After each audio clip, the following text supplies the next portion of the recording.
welcome everybody. My name's Lauren Kelley. For those of you who don't know me, I see a lot of familiar names on the registration or the participants list joining us right now.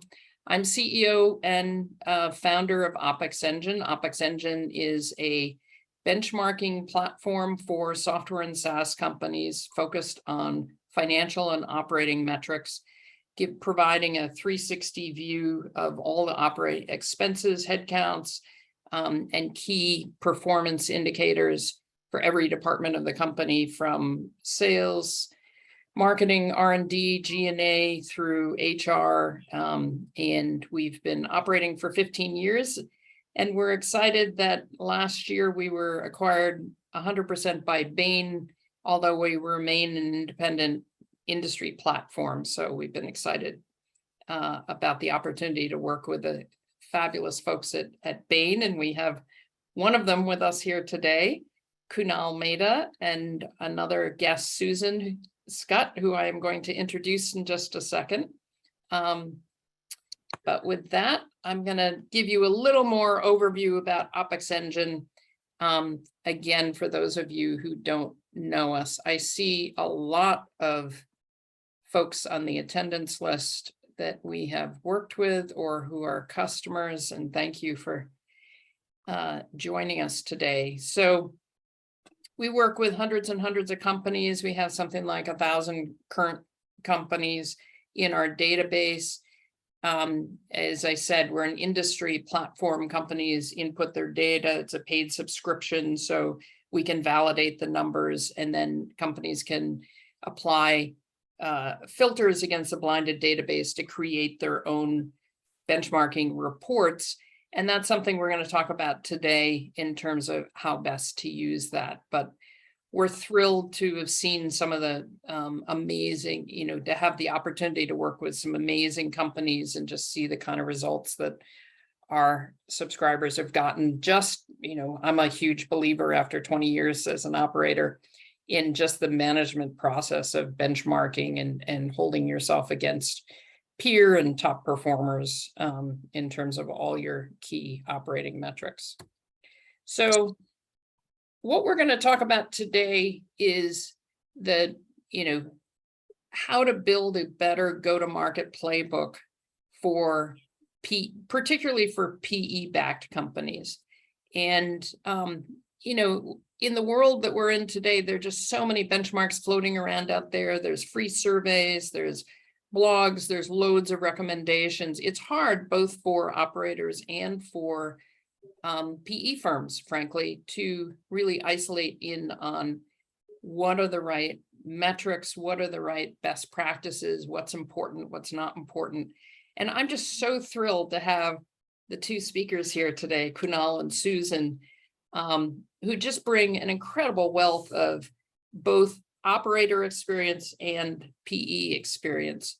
So first off, I'm just going to introduce Susan, and then actually I'm going to ask you, Susan, to give a really short, we didn't talk about this, I apologize, in our preparations, just give a super quick description of how you came to, being so passionate about this. But, Susan's an amazing operational executive. I just love working with people who are very crisp and clear and consistent about operating issues and can solve problems. And you just have tremendous experience both with 20 years in technology, private equity, most recently as head of technology value creation at Sun Capital Partners, as the partner responsible for portfolio operations at TCV, and VP of operations and chief of staff at Vista Equity. I mean, you really hit the major leagues there, as well as being head of operations for enterprise solutions at Dell and previously at EDS. So why are you so passionate about this area? Well, certainly we can all attest to wanting to make a difference in whatever role that we have. And ultimately, I've found by certainly driving initially a value creation in partnership at one of Vista's companies, and then ultimately joining the PE firm, that certainly by applying best practices, by leveraging benchmarks, by bringing insight and know-how to companies, you can truly make a difference. And it's that pattern recognition, and it's that repeatable, scalable set of best practices that have worked in other areas and in other companies that will advance companies at a rate that they wouldn't otherwise see. So ultimately, it's making a huge difference, I'd like to think, and collaborating with great executive teams that will then take it that much further. And from what I've heard, you have accomplished that, definitely. Thank you. And just to introduce Kunal, I have to say, since I've joined Bain, you've been one of the greatest, people that I've had a chance to meet in terms of both professionally and just as a real person. When you joined Bain, not so much longer before I did. Yeah, almost a year now. Okay. Yeah. So about the same time, but you're an expert partner. That's right. April 2022, but you just bring great operational experience. You seem to be a really good consultant because you bring that operational experience, but you're really good at explaining that and identifying how to use that. How did you end up where you are right now? So, most of my life I've been in an operating role, and had a chance to come into private equity roles about 5 years ago. And I've most of my career I've had a chance to build learning organizations as well. But the biggest passion and what breathes a lot of energy in me is learning at scale. And between, after joining private equity, as well as both at Bain and working with many of the customers, we learned at a scale that just was never able to replicate prior to that. And it breathes a lot of energy into me, and certainly working with entrepreneurs, as well as our clients does as well. We learn as much as from them as well. Yeah, I was impressed when I was looking at your background. I noticed in one of your positions, I think you were responsible for instituting and executing on an NPS strategy. Is that correct? That is correct. It's so again, and Bain certainly wrote the book on this for sure. We were That's simply not just that's actually true. Yeah, it is very true. We actually implemented the NPS program both at HP Software and certainly at Infoblox as well, and it lets you hone in very quickly on the issues that move the needle on customer loyalty. And it's I think operationalizing that is often the struggle for many companies. So Bain certainly has built a large practice around that as well. Absolutely. Well, we should talk offline about that, because heads up to our customers, we're just rolling out more of a NPS program ourselves. So hopefully our customers will see it as much an advantage for them to tell us what they need from us as an advantage to us. So with that, I want to kick off the topic, but I want to set the stage. We always say this every year, we're living in, interesting times. But regardless, we constantly are looking at the market, and we're constantly looking at valuations. And one of the awesome things about being part of Bain is that the data sources are fabulous and just add to our capabilities. And what we've seen, I think we all know that in SaaS, high growth has been, the number one determinant of valuations, both in the public markets and the private markets. In public markets, of course, you had to be able to show, your path to profitability, even if you weren't profitable. But what we definitely see in 2022 is that valuations are more closely associated with both growth and profitability. And what we see is that, that's true, even though maybe 30x multiples aren't the norm anymore in 2022. Maybe it's 12x or 15x for the most highly valued companies, although there's still some that are above that. And we all were quite excited about the Adobe Figma, 50x, but that may be a bit of an outlier, or at least that's what we're considering it in the data right now. But you definitely see you must see the profitability together with revenue growth. And that's something that I think all three of us here have been working on with companies quite a bit.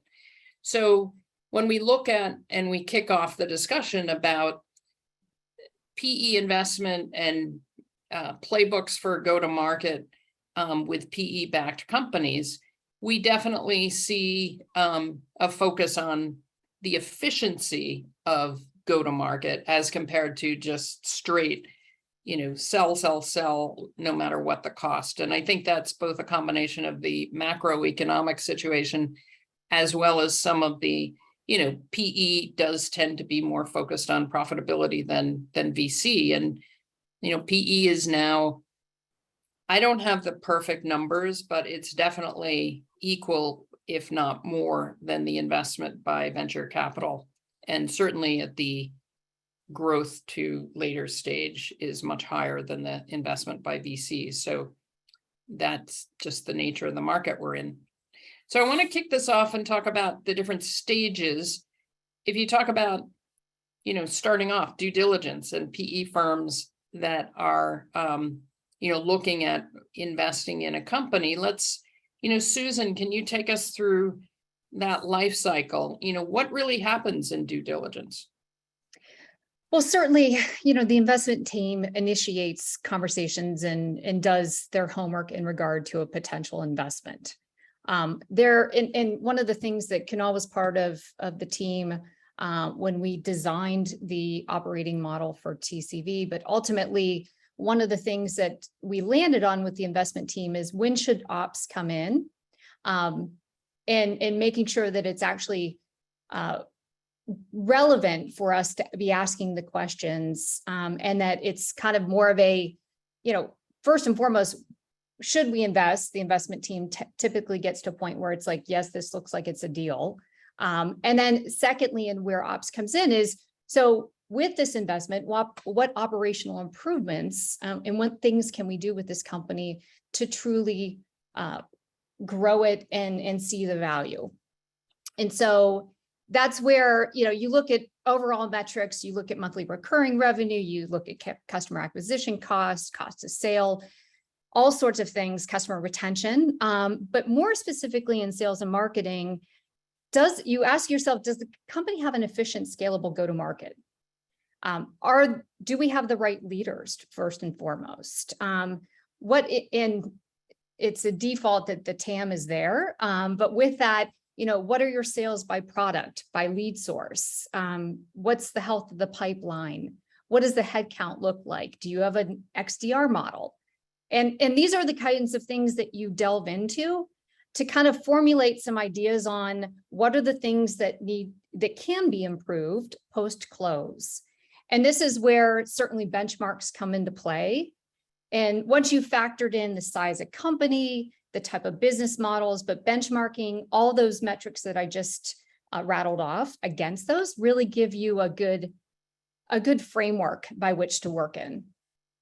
And it sounds like that, just really leading up to the value creation plan, that it's interesting to me, having not been in the PE world as much, that how much of that gets sort of the basis for that is established before the acquisition or before the investment. And I guess it makes sense. I know since we've been part of Bain and even a little bit before, we've had such tremendous exposure working with Bain in terms of, and our expertise in terms of helping refine the benchmarking process for the consulting firms and the PE firms, because the devil's in the details. You don't want to compare an SMB company to a land and expand enterprise sales company, because so many of the benchmarks are going to be different.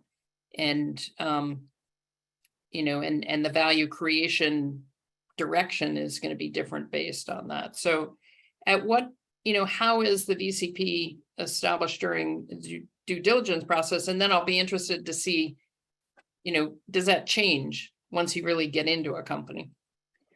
Certainly. So when you think about due diligence, you can get to a certain level of detail, but you're not going to get into the nitty-gritty. It's typically a fast-moving process. But the beauty of due diligence and having the deal team and the operating team work in partnership is that in a perfect world, you're both going together as a team to that investment committee to then present and get approval on that acquisition, but ultimately agreeing on what are the things that we know we can do post-close to once again accelerate and grow that company as we would expect. And so the more alignment and just understanding and agreement you get, the faster you can go post-close.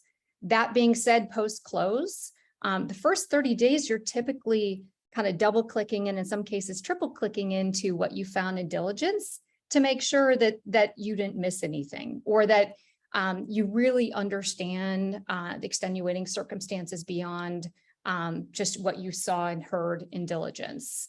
You also get to know the people better on the leadership team, and it's essentially codifying what you thought you saw in diligence into a plan. So you go into it with a beta version of the value creation plan. And ultimately, the goal would be after those first 30 days, you've gotten additional context that either support or perhaps you may have some nuances that you uncovered post-close that you most definitely want to factor into that value creation plan. So within the first 30 days, typically Kunal and I and others across the functional areas would be spending additional time to essentially come up with a more definitive value creation plan. And then once that is done, and this is all in partnership with an executive team. This is not done in lieu of those conversations or outside of that. And ultimately, you want to get to a point in which within a 30-day or so timeframe, you, the CEO, and the executive team are all in agreement on, of all the things that we could go to collectively together, these are the 3 to 5 things that are going to make the biggest difference. There could be 30 things, but ultimately you want to pick a subset of those that you all agree and want to move forward with. So just a quick, and I want to make sure that Kunal has a chance to comment from his perspective of doing this, but it just, do you have an example of sort of where the value creation plan, the nuances that you found once you got into a company were different enough that it really tweaked the VCP significantly in the first 30 days from prior to making the investment to afterwards? And maybe while you think about that, Kunal can talk about his experience of kicking off the first 30 days. Sure. I was going to add a nuance. When I was involved in the due diligence side, the almost always the question would be like, hey, is this a pipeline or is it a pipe dream? How did we evaluate that? And we would look at, the things we would look at there is like how many deals have been stuck, or how many deals are over a year old? How many deals have had states that have moved more than 3 times? How many deals have had no activity in the last 30 days? How many deals have had no sales stage change? We would almost throw out 100% of that pipeline to get an evaluation.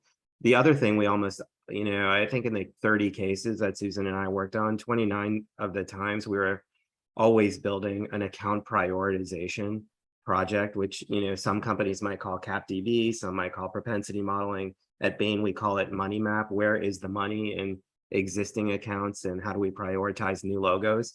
And in almost every case, as we build a go-to-market, that was kind of a foundational activity we would start with right in the first 30 days.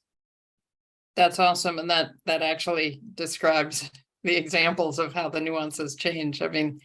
Big area obviously is pipeline. Are there other operational areas where I can imagine, the sort of even just infrastructure, understanding the weaknesses or strengths of a company's infrastructure that you find out better once you're inside the company as compared to outside the company?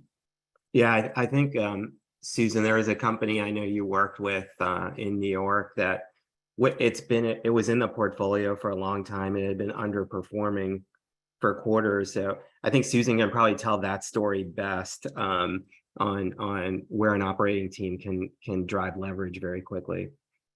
Yeah, and I mean, that was a multifaceted answer that we needed to spend a bit more time with the company to understand what was truly happening.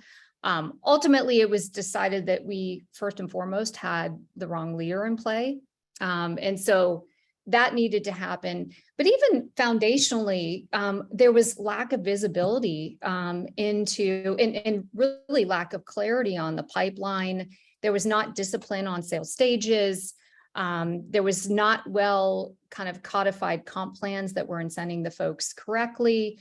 So those are, once again, things that you need to spend some incremental time on to make sure that you get it right. That the last thing you want to do is go in and knee jerk and make some moves that won't take effect and make a difference. But I think that was one where, I mean, the Salesforce instance was quite convoluted. It was a company that had acquired multiple companies and pulled them together. So everything from how they were selling needed to be improved because, specialists versus generalists and just how they approached the sales cycle, number one. Number two, as I mentioned, their Salesforce instance was just cobbled together. And so that, these are some things that just foundationally need to be in play, to your point, to even have good data to then benchmark against. So that was a heavy lift, certainly, but the prior 7 quarters, they didn't make their number. And once we put not only the systems, but some additional leadership in place, thereafter, they started making their quarter. And I mean, that's great. And I know just from our own experience, both with the companies and also with PE firms, that infrastructure and just the quality of the team to be able to pull together the numbers and the metrics, people can argue about the famous statement of, you can't manage without, reports, but I'm putting it in a more simplistic statement, but it's true. You can't manage if you don't know what you have. And I think for a number of people on this webinar, from the company side, it's a concern. The PE firm's going to come in. Are they going to take out all the management? Are they, is it all going to be sort of a black box? How do you evaluate management teams? And what would you recommend from a positive perspective of how the management team approaches the operators from the PE firm? Are they there to help or are they there to fire them? You don't want that perspective, I assume. No, I mean, certainly our job is not to induce unnecessary disruption into the workforce. By all means, that's to be avoided. That being said, I think this is where there are leaders that are perhaps they haven't been exposed to what great looks like. And perhaps, with additional guidance and expertise like what Kunal can bring to bear, they're coachable and they're wanting to learn and they're excited to learn and they're excited to drive, this positive change within the organization. That's kind of the ideal exec. I think the folks that think, hey, I got this and I don't need your help. I think that's where there can be a bit of friction. Our job is not to go fire and just create a bunch of chaos. It's actually, we all should have the same goal. And that's where I think what I mentioned earlier in that post-close exercise, getting alignment with the CEO and the exec team on what it is that they're going to go do. And what are those opportunities that we as operators within the PE firm can help them with? That's the goal. And those that see it that way, and that's certainly our intent, is to partner in a very collaborative approach and all get to best in class and continue to evolve from there. So, this is where it takes a bit of iteration and understanding and ultimately alignment building up front. I always use the phrase, go slow to go fast. And I think that's where, you invest the time up front and make sure that you don't, once again, make an unnecessary leadership change. If it's just coaching that's involved, or maybe exposing, and this is another beautiful thing with PE, is that you can expose them and connect them to folks, their peers that have been there, done that. Yeah. And really help kind of guide them and give them some insight on, like, okay, this is how I took their advice and how we implemented it and how it grew the company. And once again, the openness to just looking at it from that perspective is our ideal scenario. Absolutely. The exposure. I was just going to add a quick comment here. I think, Lauren, one of the things like investor teams, can be accused of doing to their portfolio companies is asking for tons and tons of KPIs and almost waterboarding them to death, to the point where they're just doing it once a quarter and then sticking it in the drawer. I think one of the things that Susan, leading these functions, brought to bear is just the ruthless simplicity with looking at the ones that move the needle on specific value creation initiatives. I think that's really important for management teams to focus on a handful of things, because it was not unusual for Susan and I to come back and explain, a company might shake their head on a magic number target, but then they'd come back to us and say, hey, explain the magic number. Yeah. And again, I think she had to take a really complex set of KPIs and narrow it down to something that the management team could absorb. And in response to like benchmarks in general, if you think about, like, I went to a hotel in Singapore called the Sands Hotel. It's like 60 stories and it's connected by this big infinity. It's, I think, the world's largest infinity pool. When you're at the top of that, you feel like you can see the entire world and you can fall off. The way this infinity pool is kind of defined. The way I view OpEx Engine is like, I can get the landscape very quickly and then I can start to spot the patterns on where a management company is not performing against, the best in class. And for Susan and I, we had a lot of manual effort to put that together. I could just see, if we had a tool like this, I could see a company using like a Bloomberg type monitor to say, hey, here's all 50 companies in the portfolio. Where do they stand? Where should we be focusing our efforts to help folks like Susan and I steer what we need to do with more precision. So for OpEx Engine's value creation, you're recommending that we produce monitors as well as just the platform? I am a Bloomberg style monitor where I can see everything that's going on. It's really hard for private equity companies to collect that. There's usually back office teams that are just doing a lot of back and forth with the company to collect.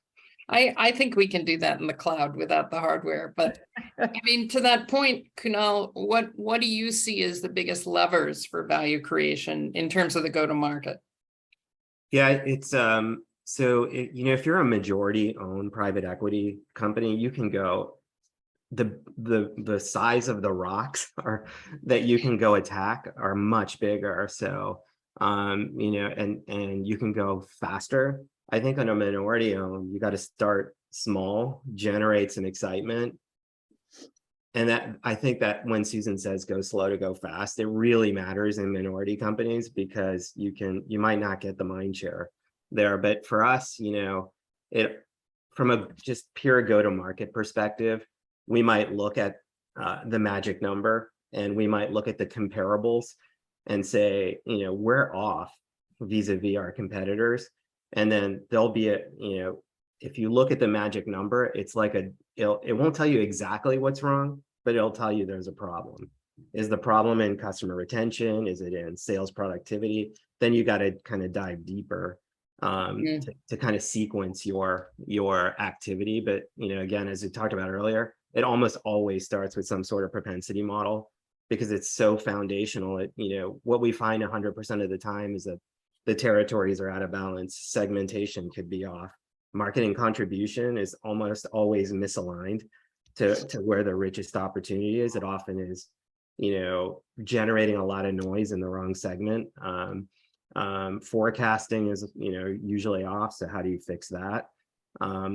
Susan brought up the SDR, BDR, which we just call XDR now, example, which is, almost 100% of the time not generating the potential they could be generating. So where we focus our time can vary depending on these metrics. And in some cases, Kunal, I know you can attest to this personally, there's an aversion or just fear of moving to an XDR model. And, we need that more hands-on approach. And this is the beauty. And once again, to Kunal's point, I wish I had some of this benchmark data.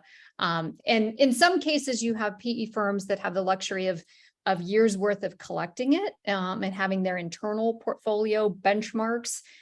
This is, a way to provide it to any and all folks that want it, which I love. But ultimately, it's to show them that, firms of your size, stature, and selling model utilize BDRs, and here are the numbers. And let's, and where Kunal comes into play is, okay, let's figure out how do we get from here with no BDRs to something close to what's best in class. And we do it, with a bit of proving it out to make sure that, once again, it's not forced into that executive team to go implement it blindly. It's like, let's prove it out. Let's get comfortable with it. And then we can go a bit more grandiose with it. Yeah, no, I love and I'm going to repeat your statement, go slow to go fast. I think I can just think of so many different ways to use that and apply that. And I actually was reading a question in the Q&A and accidentally jumped ahead to the next slide, but I'll take 2 minutes and just describe this. This is kind of our perspective on how a SaaS company particularly, but any tech company really needs to analyze their performance, and whether you're the PE firm doing it with the company together, or whether you're a standalone company, and you need to know this information because you're building towards, you're building value in your company. I think you have to look at the highest level, the efficiency of your go-to-market, which is represented by the magic number, which is really looking at how many, ultimately, how many dollars of new revenue, ideally new subscription revenue, are you getting for every dollar that you spend in sales and marketing? And I think you can't just look at go-to-market, you also have to look at the product, because if you think about a SaaS company or a tech company, this really represents like 80% of your resource allocations, between go-to-market and product. And so you have to look at both, because you could have great go-to-market, but the efficiency of your magic number comes down because your product development's not great. Or you could have great product development, but the efficiency or the return on your R&D investment is brought down because your go-to-market doesn't work. So you always have to look at both. But today we're just here talking about go-to-market. The best in class numbers are fairly well established. If you're under 0.5 on the magic number, you really have problems in your go-to-market. If you're between 0.5 and 1, which frankly, most private companies are there, then it's okay, but you could be a lot better, and there's some things that you could improve, as we've just been talking about. If you're between 1 and 1.5, that's good. But there's always things that you can improve there, and 1.5 and above, that's great. But again, there's always things that you can improve. And also the world's always changed. I've never in 15 years seen a company whose magic number stayed the same every year. It often goes up and down, up and down. And so that's why, we do the benchmarking. You benchmark all the underlying drivers of the resulting magic number. And, some of those are going to be green, and some are going to be yellow, and some are going to be red. And if you're always tweaking and improving the reds and moving them into yellow or green, then the higher level number, the magic number, is going to improve, which means that you're growth rate and your EBITDA is going to improve, which means that your valuation is going to improve. And that's where I think, coming back, Susan, you made the comment that how do you work between the ops team of the PE firm and the company? We should all have the same goals, but people are people and money is money. And, there's a lot of complexity there, but just focusing on the numbers can help keep people's, frustrations or worries about their jobs or their own personal sort of perspective on, it's not sales productivity, it's marketing that's the problem. Oh, for sure. And the other thing too, the other beautiful thing about your benchmarks is not just looking at where we are, but where do we want to go? Yeah. And challenging ourselves. And this is where, the data can be quite thought-provoking. And it's one where too, it's really nice because a company can have this at their fingertips.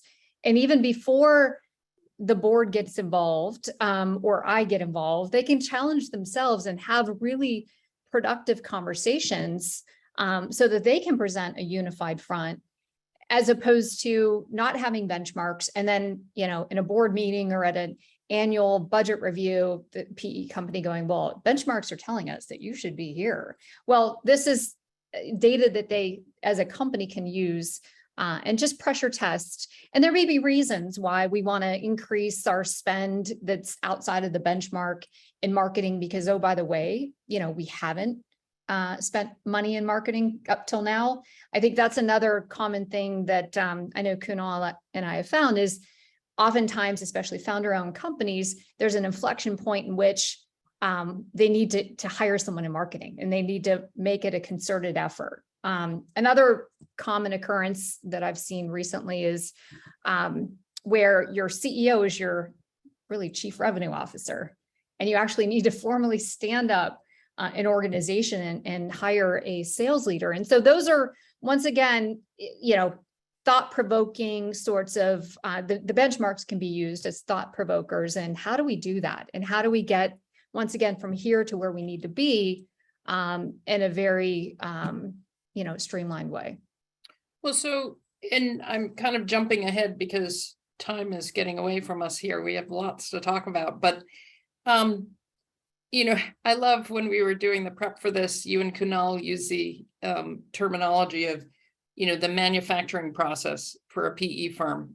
I love it because I never have heard applying manufacturing to, management of software companies, but, it's great because it's repeatable and it's, precision and it's, standardizing it. And so tell us just, how do you manufacture the process to bring on a new company, standardize the process for each of the portfolio companies within the ops group of a PE firm? Yeah, I'm going to give Vista full credit for this because, I just my Vista Playbook is well Vista recognized. Well recognized. But, I think this is where, Robert Smith came from an engineering background and certainly looked at making a company, and a software company in particular, most efficient and effective. And so the more that you can get it, I spent years in manufacturing on the tech side, but the more you can get to a repeatable, scalable, almost kind of manufacturing process where you've got just steps that you take with each and every company. You've got well-defined KPI reporting that you use consistently, and this is how well-defined board reporting that you use consistently. You can derive a lot of benchmarks and just comparative data via that manufacturing process. But even beyond just the KPIs and the metrics and measures, it comes back to honing in on what are the really, really fundamental game-changing best practices. Like Kunal mentioned, the propensity model, Vista calls it customer prospect database, Bain calls it the money map. But ultimately, honing in on some things that can really make a difference that, as you do them more and more, you get better. And then you can ultimately connect the individual that's doing it at your new company with the individual that did it at your prior company. and they can work together and ultimately learn from each other. So it's just that continuous manufacturing improvement process that enables you to truly scale. Yeah, and I think that's so important, Lauren. Whether it's Vista or TCV, they'll have a set of processes that they've codified that they're going to start with. But because they've had so many companies in the portfolio over the years, they will, and it could be anything as simple as running an event and how to do that effectively to how do you install Salesforce. And they will have codified that to the nth degree. And the benefit for a new company is they get all the benefits of that knowledge and going even faster. For Susan and I, one of the best parts of the role is unearthing these out of the portfolio. So we could codify them and continue to install them in new and existing companies as well. But that's what we mean by the manufacturing process. There's a lot of inefficiency. When you talked about the magic number earlier, the story, this reminds me is my daughter gave me a pen that writes underwater. And I remember when I got it, I was like, man, if I'm underwater, I probably got bigger problems than thinking about what I'm going to write about. But we often have to, we often take the magic number and we have to unpack it. What is it? And where does it fit? I think once people understand it, vis-a-vis the comparables, it becomes much easier to say, hey, here's what we can do to move the needle. And by the way, here's where we have standardized operating processes so you can go faster. Well, and maybe, we've got a million questions, but one of the questions is about how does the deal size correlate to the benchmarks? And absolutely, it's funny, in the OpEx Engine benchmarking platform, we apply filters based on revenue size, based on growth rate, based on EBITDA, based on average contract value. You can also do it by, whether you sell to SMB or enterprise or a whole variety of different differentiators that we've seen have different operating benchmarks. But I would say average deal size is probably, after revenue or ARR size, is the biggest determinant, because the net dollar retention or the CAC or CLV to CAC ratio for a $500,000 subscription is very different than for a $3,000 transactional subscription business model. All those kind of different things. Absolutely, I think that is one of the most important things. Another question I'm just going to answer super quickly, because we get a lot of questions about this in terms of 606 and how you calculate the numbers. And 606 definitely made things complicated in terms of pushing out some of the expenses, particularly on commissions. And, I think always when you're looking at metrics, from our experience, looking at benchmarks and looking at KPIs is not like doing accounting. You're not trying to just follow rules and fit it into boxes. You're doing it because the metric tells you something. And so if you're looking at CAC and you want to see what your cost of acquiring a new customer is, then you need to include all the costs in acquiring a new customer. And commission is a part of that cost. So even though some of that commission might not get paid out for 3 years, it was part of acquiring that customer. So I think you have to do it on a cash basis and not on a, GAAP basis. But I don't know if you guys have any different perspectives, but we can go on to some of the other subjects that we want to move into, because we haven't had a chance to talk about just the ongoing execution that you have with a, PE firm. So let's say you've set up the value creation plan and you've determined the 3 to 5 key levers and areas that you can improve the value of a company. You've got an agreement among everybody. You've established what the board reporting should be, and presumably you associate that with the value creation, plan, because that's what the board should be looking at. But, how do you really make sure that the company, in terms of the ongoing execution, how do you, for example, Kunal, maybe talk about segmentation and different roles that are played in this whole process, and how to really narrow in on what the the right things to focus Sure. focus So on are. let's say we run a money map, for example. We're going to end up, very simplistically, we'll end up with A accounts, B accounts, C accounts. A accounts are the ones that have either the highest propensity to expand or buy. When we look at, you get a lot of texture on your ideal customer profile, because you not only have the CRM data, you've enriched it with multiple sources. At TCV, we could choose from 60 different data sources to syndicate from. Money Map, you can also do something very similar. So what it allows you to do is just get a lot of texture around the ideal customer profile. So in one company's case that we work with, they had segmented very simply enterprises over 2,500 employees and then under 2,500, and they had a lot of pipeline. The pipeline wasn't very predictable. We changed the segmentation to under 1,000, under 1,000 was one segment, 1,000 to 10,000 was another, and then so on and so forth. When we did that, it required new roles, and it required different marketing strategies for each segment. But over time, what we found in that case is the A's generated 86% of the close won business, but the pipeline also became more predictable because we had a lot more business coming in under 2,500, but because we were focused on it, that actually 1,000 to 2,500, there's a lot of companies in there. So we're able to generate more pipeline out of that just simply by focusing.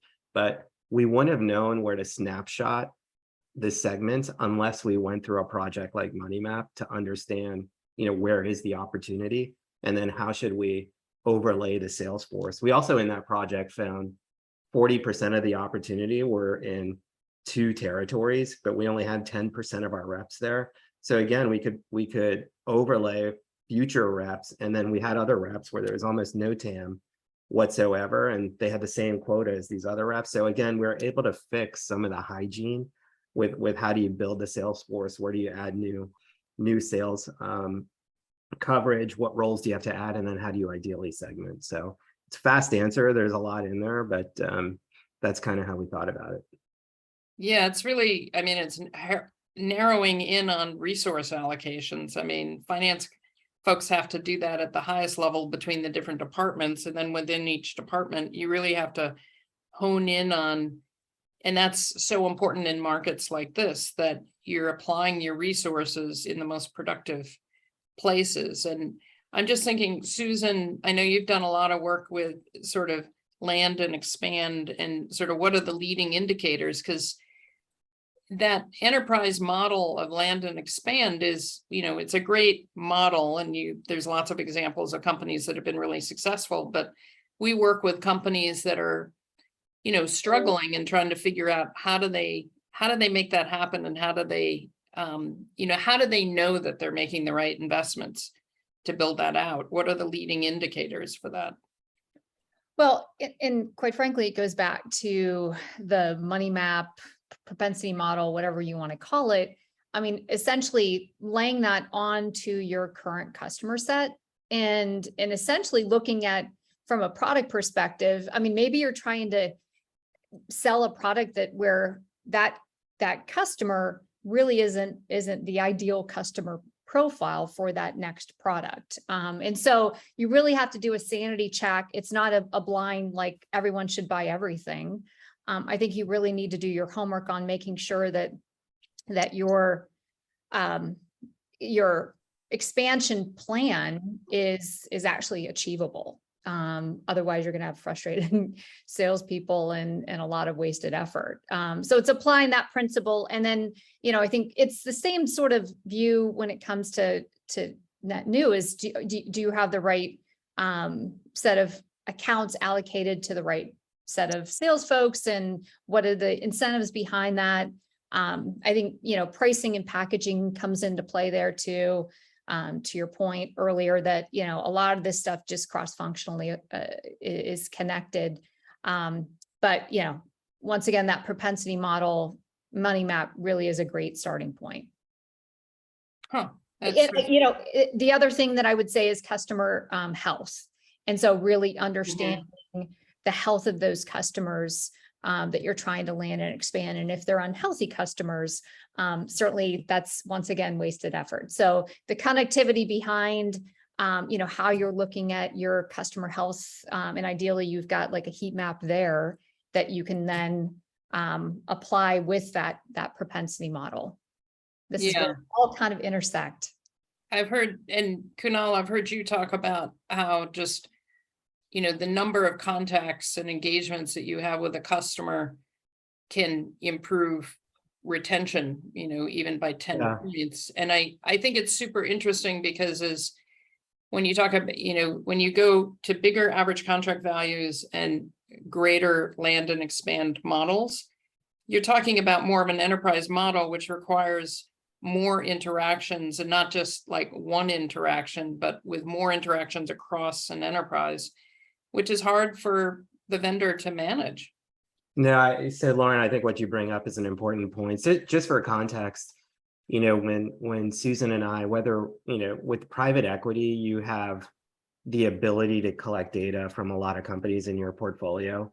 And you also have these data scientists that you're able to just fire up on problems. And it's a huge advantage, both in terms of the amount of data, as well as access to really smart people to connect the dots across this data.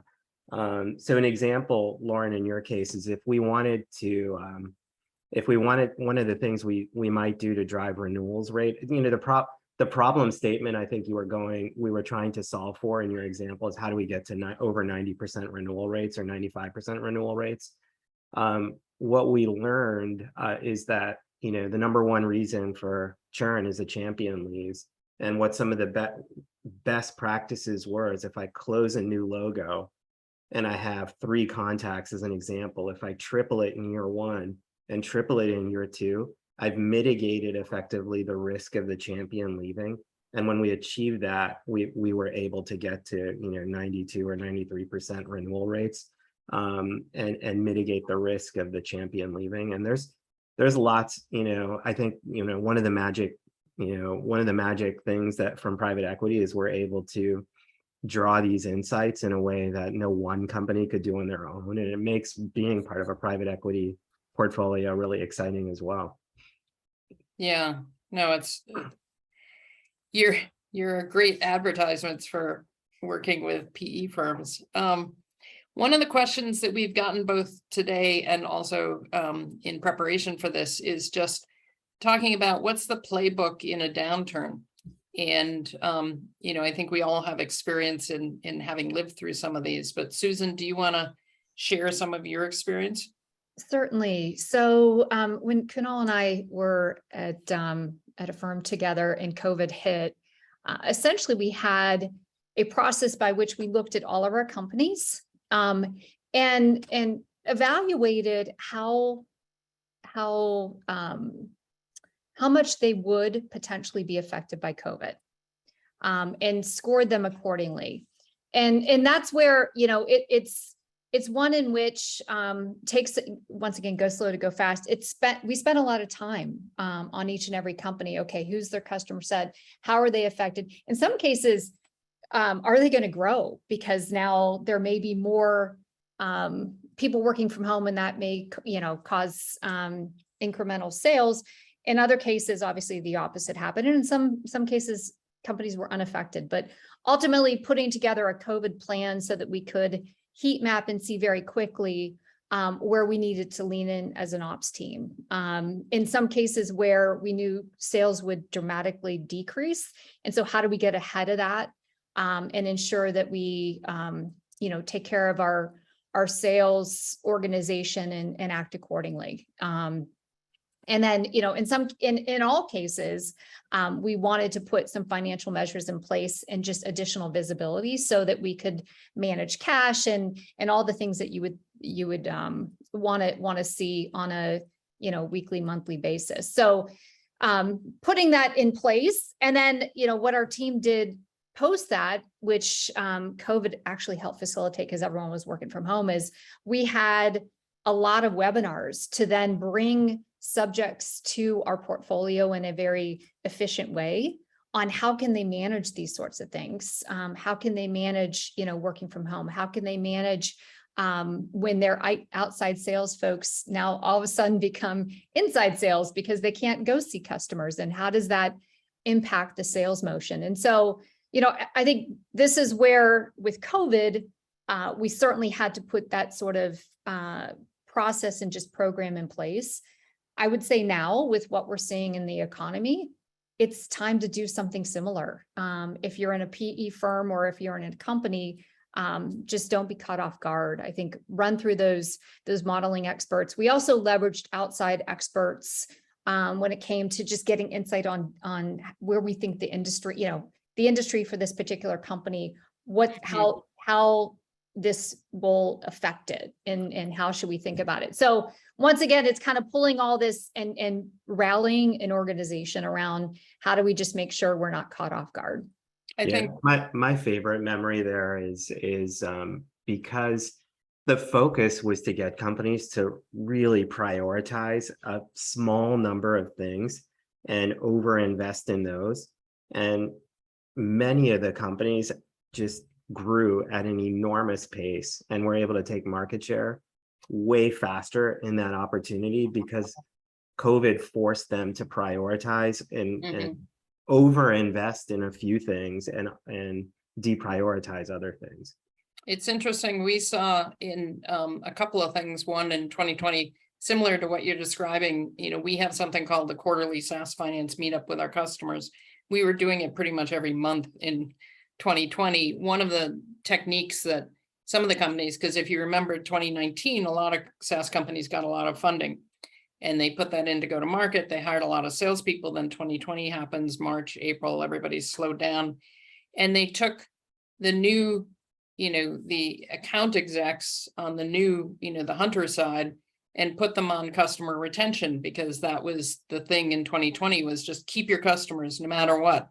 We can't acquire a lot of new customers, and what they found was this actually is great because we got to keep these people. And then the market started to come back in July, August, but they were even better trained because they were working with customers. They could sell better to new customers and prospects after having been able to support the customer success, and companies were able to maintain their retention rates because they had more personnel on it. And you see some of that today because last year there was a lot of money going into companies.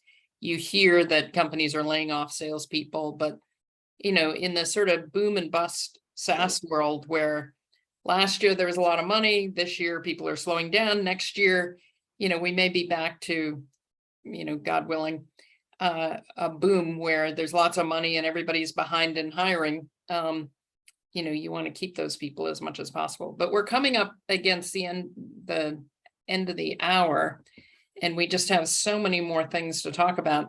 I do want to make an offer for everybody online who's not, a customer of OpEx Engine to just, really reach out to us and think about benchmarking, at the highest level, your high level metrics, and then the drivers. And to this point of recession planning or whatever, we should all be as efficient as possible in booming markets, but definitely in slowdown markets, it shows the winners from the losers in a sense, in terms of every market. We always see SaaS companies who move ahead, and they do that because they really, as Kunal said, prioritize. And, as Susan said, really focus on efficiencies. So I'm going to try and wrap up. We have so many questions and we just ran out of time. So keep the questions coming. We'll keep answering them, even after the webinar. But I want to ask, starting with Susan, just what are your top 3 best practices that you would recommend to companies in getting their go-to-market playbook right? I think alignment up front on what it is that you want to achieve and what are the metrics that you're going after, and keeping it simple And then prioritize in a ruthless way. I think you can't do everything. And making sure that from a PE perspective, that your board and your exec team are very aligned. Thank you. Absolutely. I Kunal? mean, we're at an OpEx webinar. I do think it helps to kind of see where you stand vis-a-vis the best across, the metrics that OpEx provides. If you have not done a money map or, to prioritize, I think it makes, a ton of sense, now, especially as so you can prioritize. And for folks in the audience that are PE owned, I was in this chair before, in your chair before. Enjoy the process. You're going to learn at scale, meet your peers, and it's really an extraordinary opportunity. Absolutely. Thank you. Obviously, I believe that benchmarking is a critical management process. I think just the discipline of benchmarking, even if I think our data is really good, but even if the data were bad, I think the discipline of making yourself, your company, your board, your investors all sync up on what the right benchmarks are for your company, and not just doing it once as an information process, but an ongoing regular processes. So the discipline has, untold benefits in and of itself. And there's also sort of research about benchmarking. But I think also just getting the definitions right is so critical. And part of that is just making sure everybody agrees to the definitions. One of the best CFOs I know, every company he comes into in the first board meeting, he gets the investors, the board, and then the management team to agree to, this is how we define net dollar retention. This is how we define, and what is appropriate for us as a company based on the benchmarks. This is how we define CLV to CAC. This is how we define ARR. We're not going to talk about it again this year. We're going to make sure our systems are, oriented towards that. We can evolve it over time, but it's not going to be an ongoing discussion about, well, I don't agree with this number because it's not the right calculation and blah, blah, blah. It's just, that's inefficient and we don't have time for that. So thank you so much to our speakers.